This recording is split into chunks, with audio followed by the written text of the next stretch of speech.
I'm going to talk about 3 top interview storytelling mistakes that I see. So I did a really good job of storytelling, and I believe it was the number one thing that landed me the job offers and attracts clients to me now as a business owner, because the thing that we don't know is that the brain remembers the story. I have worked with people, I have hired people because of the stories that they have told me. So they hold so much power that learning how to tell them is really a good investment of our time, because if we could even just do this one thing really powerfully, our interviews would be exponentially better. So stay tuned. I'm going to tell you the 3 mistakes people make.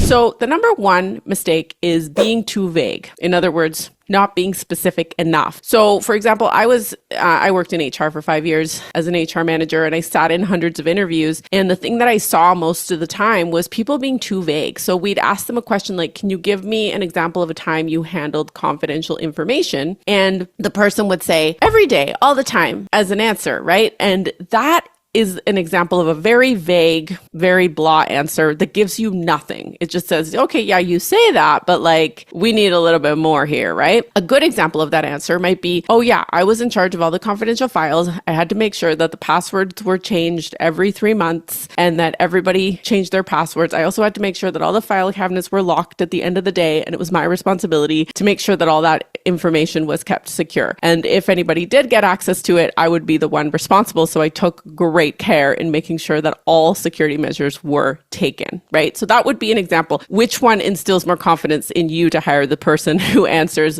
in way number 1 or way number 2, right? It's like, yeah, every day, all the time, right? It's the same thing as the other example I gave, but the second example gave detail, right?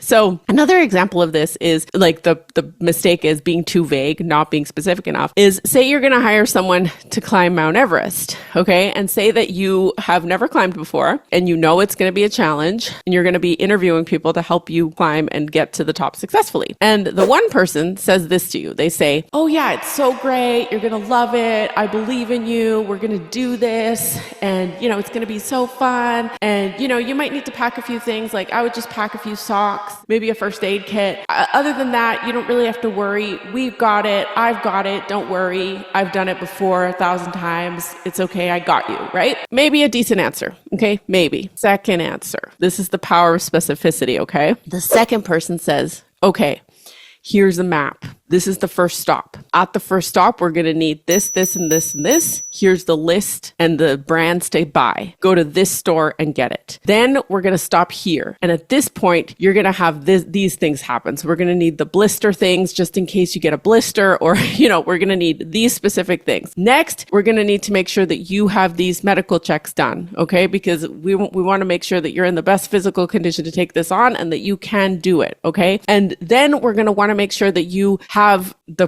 correct camera to document the pictures with, because not all the cameras can sustain these altitudes, right? Some of these things happen where this breaks or that breaks, right? There's a level of detail you can go into. You don't have to go into so much detail. You just have to go into enough detail that the person starts to trust you, okay? And you can see how that's happening here with my 2 examples, right? So the first example is a lot of rah, rah, rah, right? And the second is more specific, right? And like, I'm not an expert on Everest. I've never climbed. I never have a desire to, but the example I'm using is because you could get a lot more detailed on Everest, right? You could have a lot more information and a lot more facts, but you don't need to present all of them to have someone start to trust you, right? They start to think, okay, this person knows what they're talking about. Okay. Like, who would know that these types of cameras break at a certain altitude unless you've been there, right? So, and that's just an example. I don't know if that happens, but let's say you start to say these things and then they start to connect the dots and they start to say, okay, yeah, this person, they have done it. They're not just saying that, right? So just like with the HR example, lots of people are way too vague, and this really doesn't help them in interviews, and they don't know they're being vague, right? They just think, oh yeah, I confirmed that I could do the thing. Why didn't they hire me, right? But they don't give you that feedback necessarily. And then the feedback you can't really rely on anyway, but that's another video.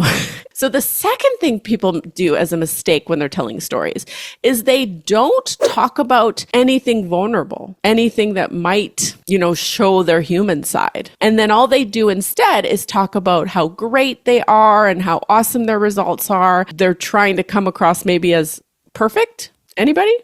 They might be hesitant to talk about situations where they have experienced embarrassment or experienced disappointment or experienced failure, right?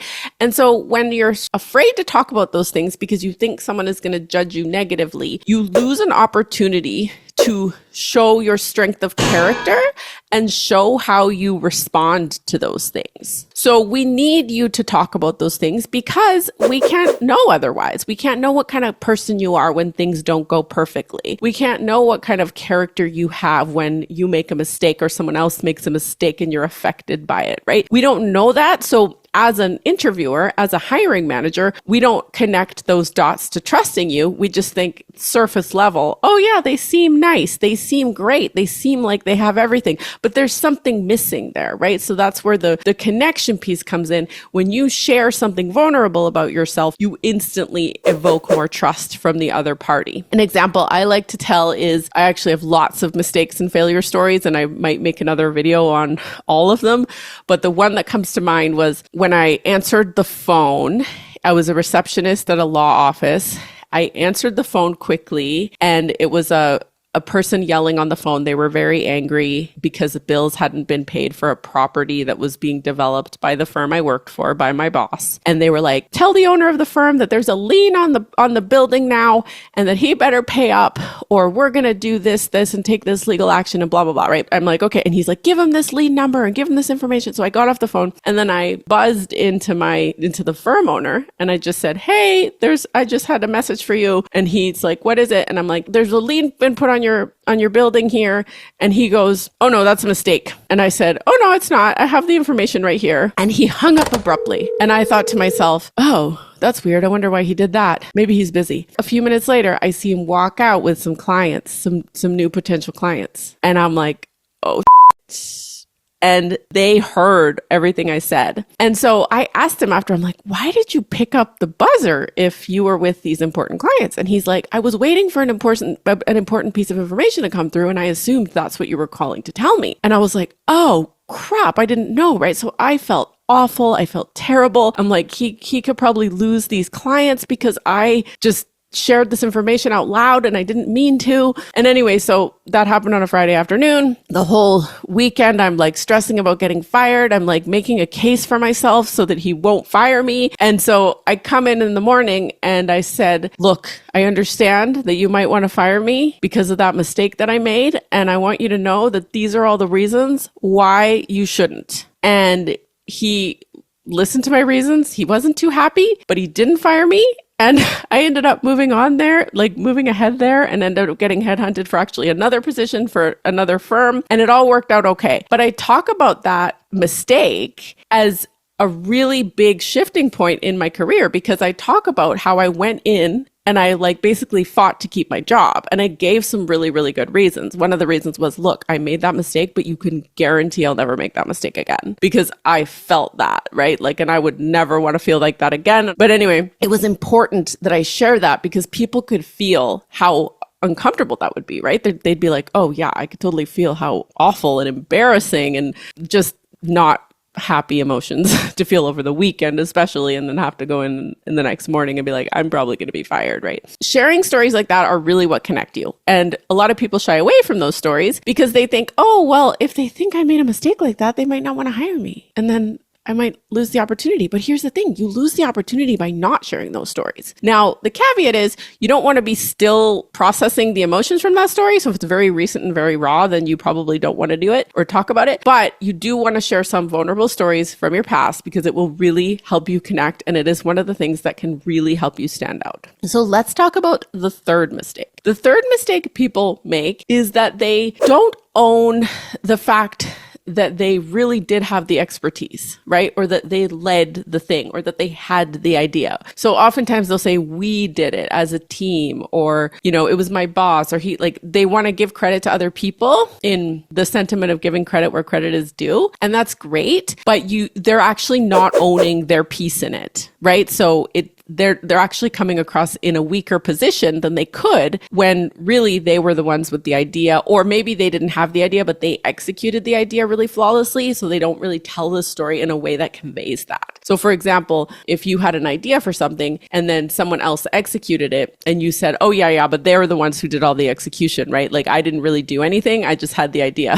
right? You're downplaying yourself, probably thinking that that's justified, right? Instead of saying it like this, like, oh yeah, I came up with the idea for this, and this idea led us to creating $30,000 more per customer or whatever. And I did have help from the team to execute it, but the idea started, and this is how I came up with it, and this is how I thought through it, right? And you're talking about your thought process instead of emphasizing the team, which is what a lot of people would do. They would say, oh yeah, I had the idea, but then my team went and did it, and then they did this, and then this happened, and then it was great. But they're not really giving themselves the credit that is due, right? And that I diagnose as a problem with not owning your own value, because that just goes right over someone's head, right? They'll be like, oh yeah, it was just an idea, whatever. I was just doing my job. It wasn't a big deal. The team is who really did it, right? Instead of saying, oh yeah, I had that idea. And if I hadn't have had that idea, then we wouldn't have blah, blah, blah, blah. So a question I like to pose to my clients a lot is, what would have happened if you were not there? And then they'll be able to clearly see exactly how they contributed to that particular project or result. And there you have it. 3 mistakes people make when telling stories in interviews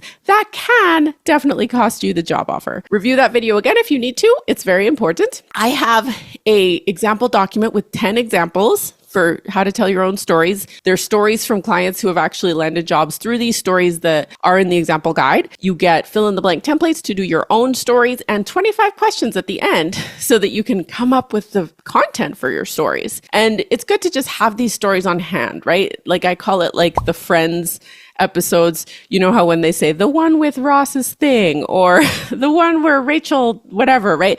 Like you want to have your stories remembering like that. So I'll say like the one with the lien on the building or the one with the bus, right?